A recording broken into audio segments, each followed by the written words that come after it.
주의 사랑 비칠 때의 기쁨 오네. 근심 걱정 물러가고 기쁨 오네. 기도하게 하시고 희미한 곳 물리쳐 주의 사랑 비칠 때 기쁨 오네. 그 사랑 내 마음속에 충만하게 비칠 때 찬송하네. 그 사랑 내 마음속에 화평함과 기쁨 주네. 그 큰 사랑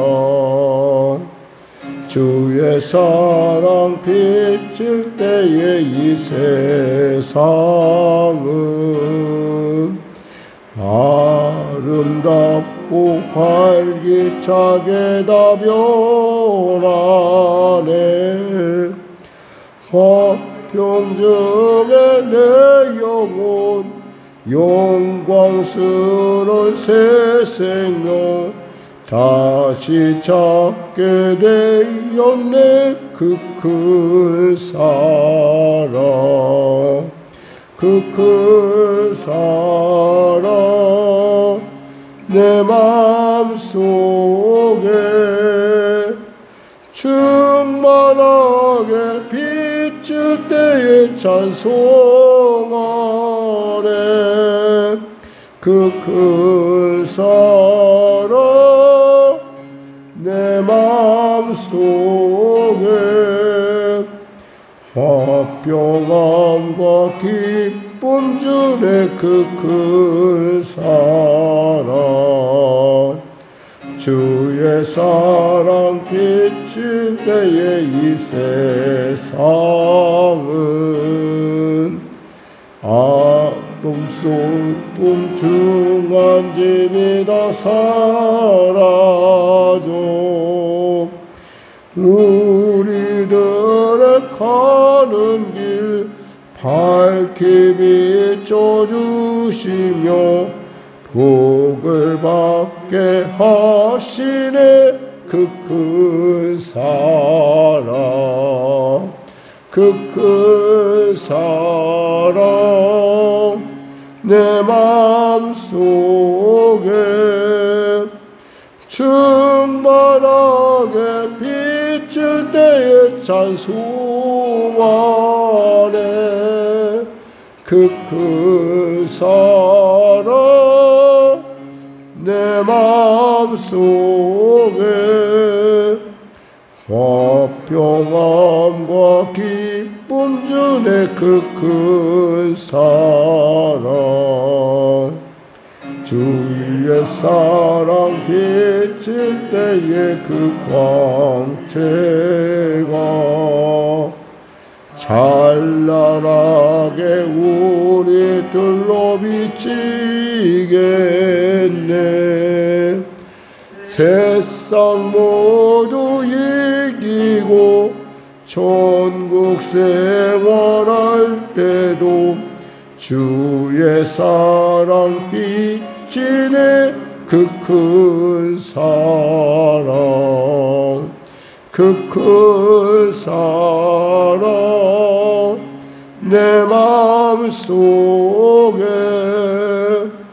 충만하게 비칠 때에 찬송하네. 그 큰 사랑 내 마음속에 화평함과 기쁨 주네. 그 큰 사랑 하나님 감사합니다. 오늘도 귀한 아침을 주심을 감사합니다. 이 아침에 주의 성령으로 새롭게 하시고 무엇보다도 사랑하는 귀한 성도의 삶 가운데 하나님의 크시고 놀라운 사랑이 비춰져 그의 영혼 가운데 얼었던, 그의 영혼 가운데 두려웠던, 그의 영혼 가운데 상하게 만드는 그 모든 것들 순식간에 눈 녹듯 녹아지는 놀라운 은혜가 임하게 하시옵소서. 아버지 하나님 불쌍히 여기시고 치료하소서.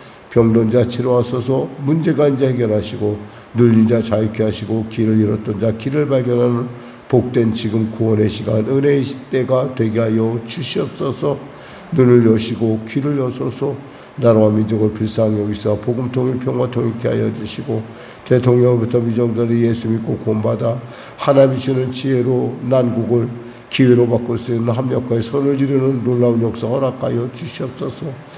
전쟁 가운데 지금 지구촌이 온전히 소란하고 있습니다. 하나님, 북한의 정말 어린 청년들이 이국 땅에 가서 죽어가고 있습니다. 불쌍히 여기시고 그들의 극한 위기가 그들의 극한 기회가 될 수 있도록 그들로 깨닫게 하시고 그들의 그 아버지 그 처지 가운데 하나님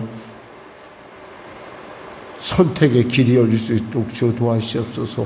성령의 교회를 불쌍히 여기시고 도와주시고 특별히 하나님 추수감사절을 맞이하여 또 이렇게 주님 앞에 영광 돌리는 귀한 성도의 삶 가운데도 하나님 크신 은혜를 베풀어 주시고 한 해를 지켜주심을 돌아보며 또 감사로 승리할 수 있는 믿음의 놀라운 하나님의 놀라운 은혜가 있게 하여 주시옵소서. 감사하며 예수님의 이름으로 기도드립니다. 아멘. 하나님은 살아계십니다. 아멘. 감사합니다. 오늘 여러분과 은혜 나누실 말씀은 사무엘상 3장입니다. 사무엘상 3장. 우리 하나님 말씀 같이 합독하겠습니다. 사무엘상 3장입니다. 아이 사무엘이 엘리 앞에서 여호와를 섬길 때에는 여호와의 말씀이 희귀하여 이상이 흔히 보이지 않았더라. 엘리의 눈이 점점 어두워가서 잘 보지 못하는 그때 그가 자기 처소에 누웠고 하나님의 등불은 아직 꺼지지 아니하였으며 사무엘은 하나님의 궤에 있는 여호와의 전안에 누웠더니 여호와께서 사무엘을 부르시는지라.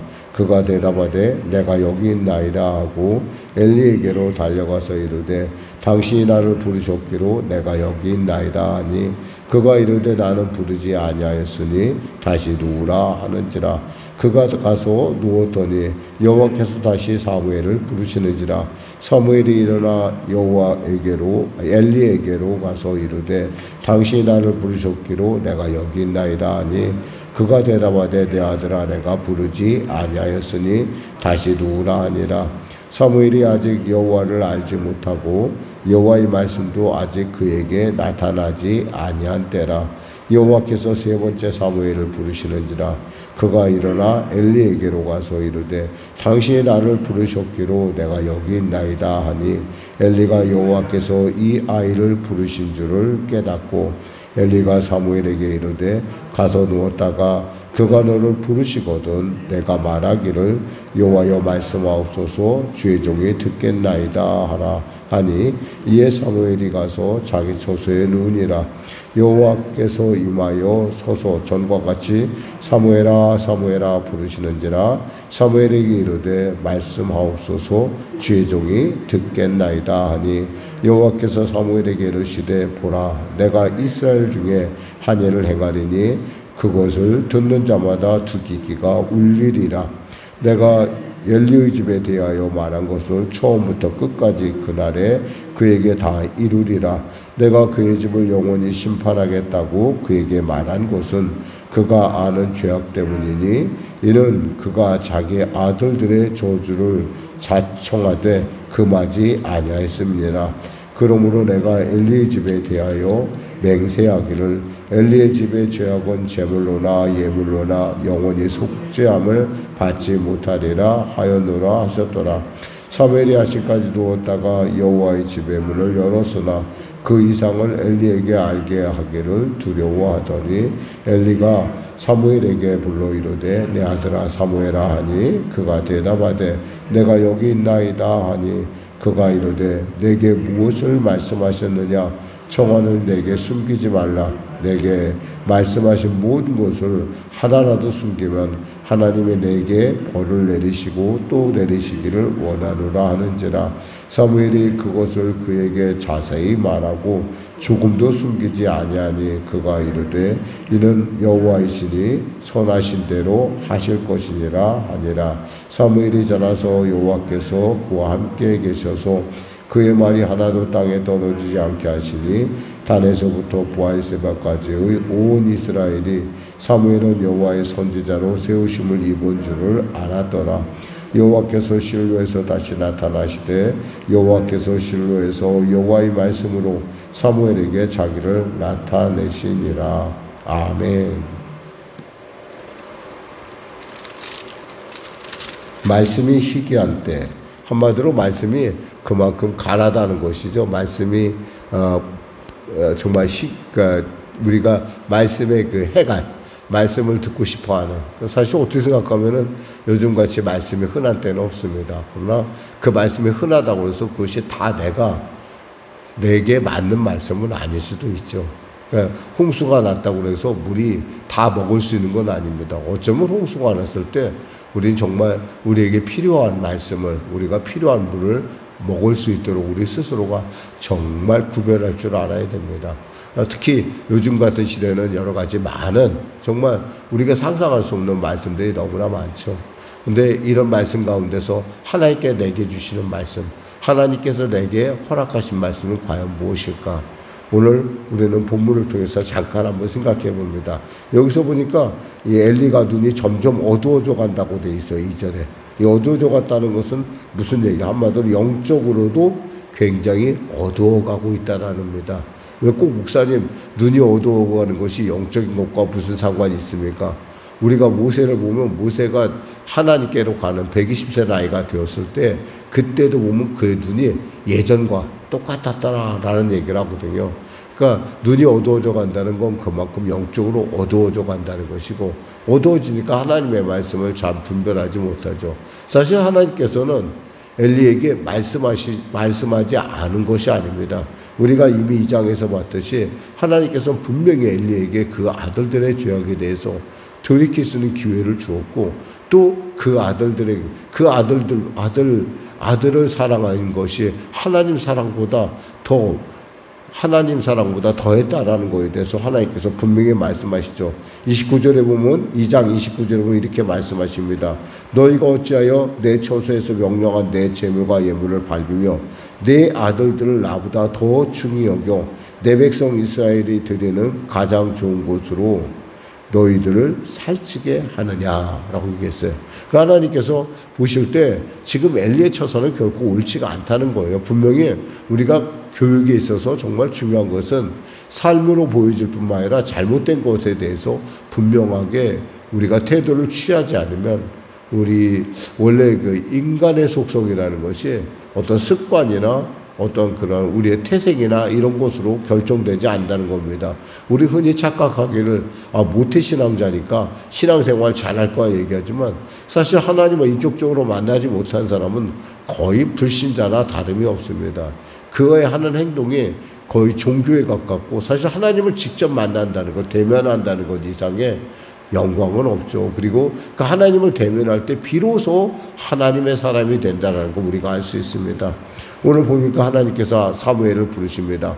여기서 이 사무엘을 어떻게 부르셨느냐, 이렇게 하는 것을 우리가 알 수 있는 것은 여기서 10절에 이렇게 말씀하십니다. 여호와께서 임하여 서서 전과 같이 사무엘아 사무엘아 부르시는지라, 이렇게 불렀다는 거예요. 사무엘아 사무엘아. 오늘도 주님은 여러분을 부르셨습니다. 정말 여러분 이름이 하나님의 이름에 기록되어 있고 하나님께서 여러분의 이름을 정확하게 알고 있다는 거예요. 그러니까 이 아침에 우리가 안 나올 수 없는 거예요. 물론 습관적으로 나올 수도 있어요. 그러나 하나님께서는 그 습관 속에서 하나님의 부르심을 허락하셨기에, 하나님이 또 여러분의 발걸음을 허락하셨기에 여기 올 수 있었다는 거죠. 저는 가끔 이 새벽에 나오면서 하나님께서 나를 기다릴 거야 라는 생각 때문에 정말 멈출 수가 없는 그런 마음속에 깊은 감동을 느낄 때가 있어요. 특히 이렇게 성전에 이제 와서 이렇게 보면은 그 말할 수 없는 그 하나님의 만지심을 느낄 수 있고, 이런 거에 대해서 우리가 알 수 있는 것은 뭐냐면 하나님이 우리를 알 때 어떻게 하는 거예요? 정확하게 우리를 알고 있다는 거. 어쩌면 우리보다 우리를 더 잘 아시는 하나님, 그 하나님이 사무엘을 부르십니다. 처음에는 엘리는 그저 그냥 이 아이가 헛소리 들었겠지 생각을 했어요. 근데 2번, 3번 지나가면서 하나님이 부르시는구나. 하나님이 부르실 때 우리는 어떻게 대답해야 될까요? 여기서 보니까 사무엘이 이르되 주의 종이 듣겠나이다. 우리가 하나님 말씀하옵소서 제가 듣겠나이다. 이렇게 우리는 대답할 수 있겠죠. 그렇죠. 처음에는 우리가 어떻게 얘기합니까? 내가 여기 있나이다 라고 얘기했어요. 여기 있나이다 했다가 하나님께서 말씀하시는 것을 분별하니까 하나님 제가 듣겠습니다. 이 얘기는 뭐예요? 순종하겠습니다. 그런 뜻입니다. 하나님 말씀만 하시면 제가 순종하겠습니다. 사실 말씀이 우리 안에 말씀되는 것은 우리의 순종이 따라줘야 돼요. 그래서 야고보 선지자는 뭐라고 합니까? 행하지 않은 믿음은 헛된 것이다라는 얘기를 하신 거예요. 사실 우리가 믿음에 대해서 믿음은 정의돼. 믿음은 들음에서 오며 들음은 그리스도의 말씀으로 말미암다라고 말하지만 듣는다고 해서 거기서부터 믿음이 온전해지는 것이 아니라 입으로 시인하여라는 말이 있어요. 입으로 시인하여 구원에 이르니라 했는데 입으로 시인한다는 게 뭐예요? 우리의 삶을 통해서 그것이 나타나야 된다는 거예요. 사람이 말의 가치라는 거, 그 사람의 말의 가치는 그것이 행해질 때 가치가 있는 거죠. 여기서 보면 하나님께서는 참으로 이 엘리의 아들들의 잘못된 습관에 대해서 하나님은 분명한 태도를 취하십니다. 분명하게 그들은 받을 수 없고, 그러니까 여기서 13절에 보면 내가 그의 집을 영원히 심판하겠다고 그에게 말한 것은 그가 아는 죄악 때문이니 이는 그가 자기 아들들의 저주를 자청하되 금하지 아니하였습니다. 금하지 않았다는 거예요. 잘못했으면 잘못했다고 분명히 얘기하고 하지 못하게 했어야지 그게 부모의 역할인데 부모의 역할을 하지 않은 것을 지금 아시고 하나님께서 어떻게 말씀하시냐면 11절에 보니까 여호와께서 사무엘에게 이르시되 보라 내가 이스라엘 중에 한 일을 행하리니 그것을 듣는 자마다 두 귀가 울리리라. 이 귀가 울린다는 얘기는 마음이 막 심장이 두근두근 될 정도로 확실하게 분명하게 하나님께서 알게 하겠다는 것이죠. 그러면서 주님께서 이렇게 엘리의 집의 죄악을 이렇게 정의하십니다. 제물로나 예물로나 영원히 속죄함을 받지 못하리라. 14절에 말씀하고 있죠. 아침에 이제 사무엘이 누웠습니다. 사무엘의 시대가 이미 시작되었다는 거예요. 우리가 참 이런 것을 이렇게 보면서 하나님은 얼마든지 하나님의 사람을 부를 수 있는, 그러니까 우리는 착각하면 안 돼. 하나님께서 누가 하나님을 사랑해? 그런데 그렇지 않아요. 하나님 안에는 사람은 이미 엘리야를 통해서 우리가 알았지만 엘리야가 나 혼자 남았다고 했는데 하나님께서는 바알에게 무릎 꿇지 않은 7천이 남아있다고 했잖아요. 사실 우리 교회가 이곳에서 우리가 정말 찾아내야 할 사람이 있다면 정말 하나님께서 바울에게 말씀했듯이 고린도라는 도시를 보면서 바울이 얼마나 기가 죽었을까 생각을 해봐요. 얼마나 우상숭배가 심하고 얼마나 그들이 타락했는지, 얼마나 오직했으면 고린도 사람처럼 말하고 고린도 사람처럼 행한다는 것이 그 당시 로마의 아주 최첨단, 흔히 말해서 유행의 첨단의 사람들의 어떤 그런 상징물이 되었는데 그곳에서 바울이 얼마나 영적으로 힘들었을까 싶어요. 근데 하나님께서 밤에 그에게 말씀하시잖아요. 잠잠하지 마라. 두려워하지 말아라. 뭐예요? 이 성에 나의 백성이 많음이니라 그런 것처럼 우리가 어떻게 보면 갈매동은 정말 우상숭배로 시작된 어떤 도시라고 볼 수 있어요. 특히 이 사람들은 죽음을 이고 사는 사람들이었어요, 과거에. 그러니까 이곳에 주로 그 당시에 역사적으로 살았던 사람들은 정말 묘원지기로서 왕의 묘를 지키는, 그 묘를 지키는, 죽은 자의 묘를 지키는다 보니까 이 사람들의 관심은 뭐예요? 죽음에 대해서 관심이 있지, 이 산 거에 대해서 관심이 없어요. 사실은 지금은 이제 그런 습관들이 없었는데 과거에 이곳에는 2년에 한 번씩, 3년에 한 번씩 이렇게 도당굿이라는 굿을 했었어요. 굿도 그냥 하는 것이 아니라 동네가 다 참여하는 곳이에요. 동네. 왜냐하면 다들 다 거기에 관련된 성씨들이 있다 보니까 서로 간에 이것이 어떻게 예외가 없어요. 그러니까 이씨, 안씨 뭐 이런 분들이, 그런 성을 가진 분들이 이곳에서 많이 살았어요. 뭐 김씨 이렇게 하고 이렇게 주로. 근데 그들끼리 뭘 하냐면 이런 도당구슬을 하면서 이것이 민속이니 뭐니 이런 얘기를 했었어요. 사실 어떤 면에서 그것이 민속이라고 얘기하는 것도 사실은 그것 자체가 우상숭배를 아니할 수 없어요. 중요한 것은 하나님께서 사무엘을 부르셨고, 사무엘을 부르신 것처럼 우리 성령의 교회도 이곳 가운데 부르셨고, 또 우리 주위에 있는 많은 교회들을 부르셨다는 거예요. 왜 부르셨겠어요? 이곳에 하나님의 백성이 많으니까 불렀다는 것입니다. 우리가 이 하나님의 부르심에 대한 분명한 확신을 갖지 못하면은 이것이 없어. 우리가 어디서 와서 왜 살며 어디로 가는지 알지 못하는 그런 오리무중의 삶에 빠지기가 쉽죠. 어이하든 우리는 하나님의 부르심을 받고 이곳에 왔다고 한다면 우리는 하나님의 부르심에 대해서 종이 듣겠나이다 하는 그런 자세를 가져야 할 줄 믿습니다.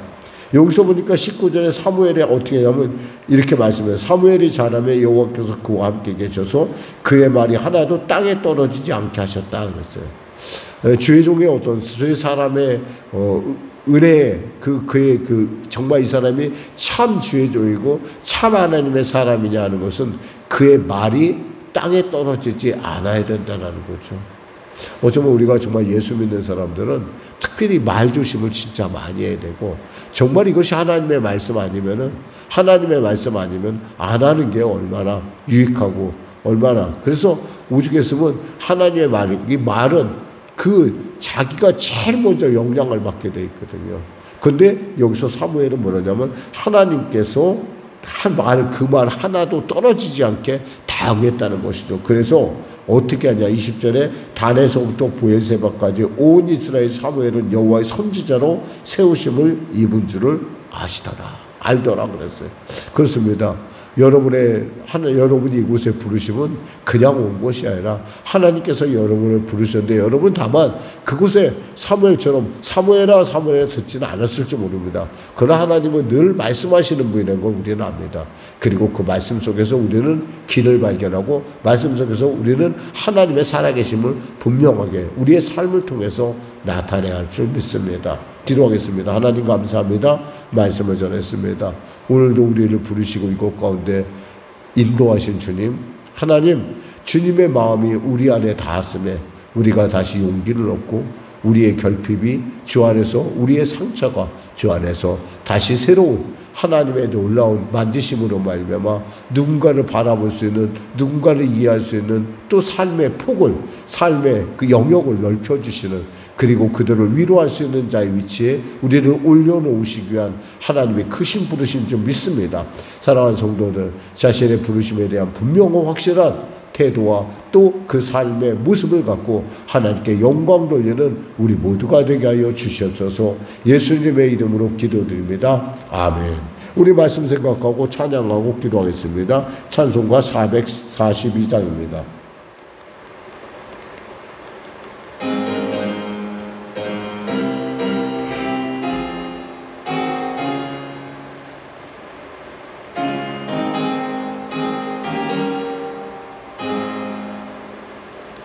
저 장미 꼬리에 있은 아직 맺혀 있는 그때에 귀에 은은히 소리 들리니 춤성 분명하다.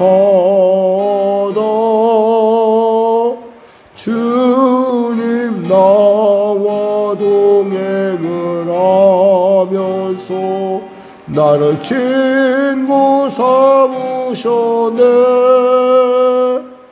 우리 서로 받은 그 기쁨은 알 사람이 없도다. 그 청한 주의 음성 우는 새도 잠잠케 한다. 내게 들리던 주의 음성이 늘 귀에 쟁쟁하다. 주님 나와 동행을 하면서 나를 친구 삼으셨네.